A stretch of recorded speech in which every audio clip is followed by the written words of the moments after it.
back. Day 2. Not the day after, a couple days after, but day 2. Aired up the dump cart's tires. When I was getting extreme loads into it, they were kind of buckling on the sidewalls of the tire, so you know, indicator, need to air it up. Got them 18 psi, should be good, right? So now they're rock solid. Now I can fill it with about 1,000 pounds of dirt. Yeah, I'm just gonna get digging.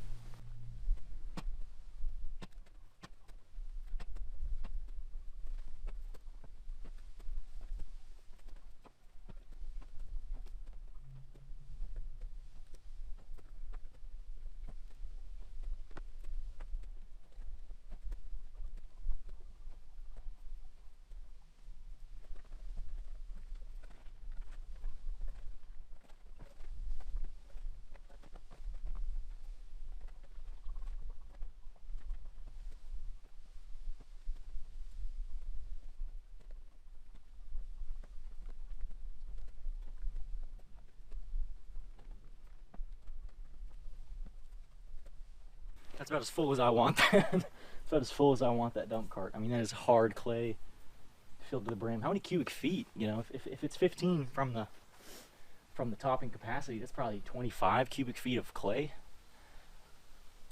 Subtracting the airspace, probably 20 cubic feet of clay. So how much does a pound of clay weigh? Let us know what kind of weight we're getting on this thing. But I think I'm gonna go to time lapse. It's taking up too much battery just doing the fast forward, you know, type thing. So let me try to figure that out.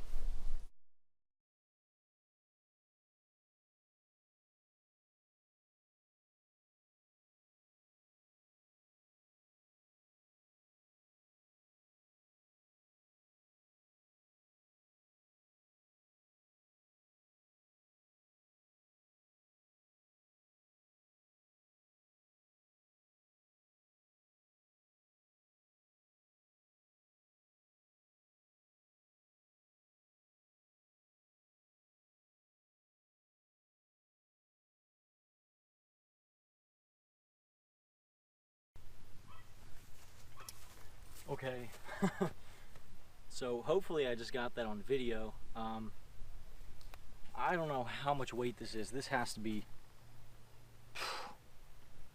1,000, 2,000 pounds, something like that, you know.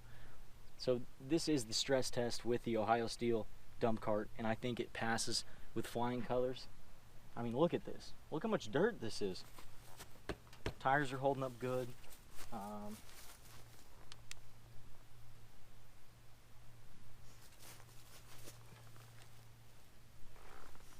Not seeing any bending in any of the frame or anything, so you get a pass, Ohio Steel. You get an A+. Look at this. This is crazy. I mean, that's anyway. That's probably 30 cubic feet of soil we have in this thing, and it's holding up like a champ. So I'm gonna go ahead and finish spreading this out on where the shed's gonna go, and this will conclude day 2.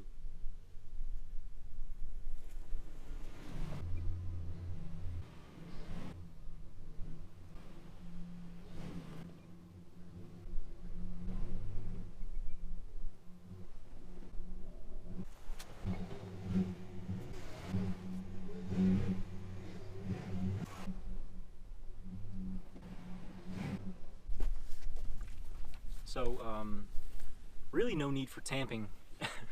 No need for tamping around here, you know. Waste of money if you ask me. Perfectly good truck, right? So just ran it over. And you can see now how easier it is to see where the low spots are. Definitely some area in the middle. A little high there. I can chop that off, add it to the right. Probably one more truckload, and I think that's going to be good enough. Or one more dump cart load. I think that'll be good enough, you know. And then we'll come in with a level and do the remainder. So a lot of progress for day 2. Running out of battery on the camera though. I'm gonna get this last dump in, and then we're gonna call it. So it's day 3. It's gonna be a shorter day, being that I forgot the level, so I can't necessarily get the slab where I wanted it today. But that's all right, you know. So short day. We get a time lapse going and just show you what I got done.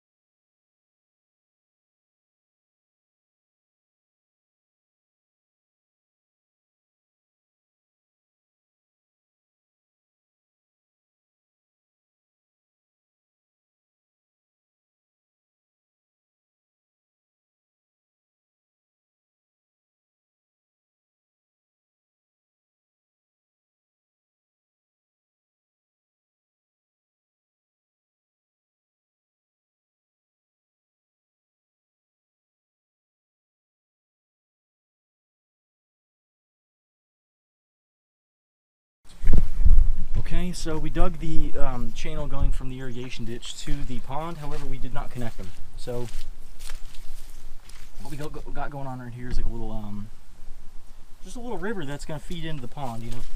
And I think instead of digging this all the way around the easement, I think we're just going to dig this. I think this is just going to be the edge of the irrigation ditch. That way we don't deal with this stuff being the lowest part of the land or what have you.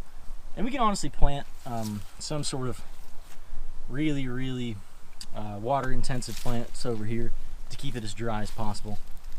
Something like that. But anyway, yeah, so here's the pond, a little earlier than anticipated. We're going to have to pump it out, but just the way it is.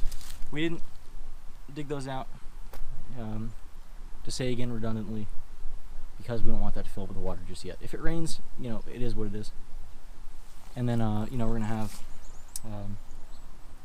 a big waterfall right here, some sort of pavilion gazebo thing right here, and you know, some pampas grass and whatever else, you know, some really nice landscaping. Yeah, so we're gonna go and use that dirt and try to get the slab as leveled as possible.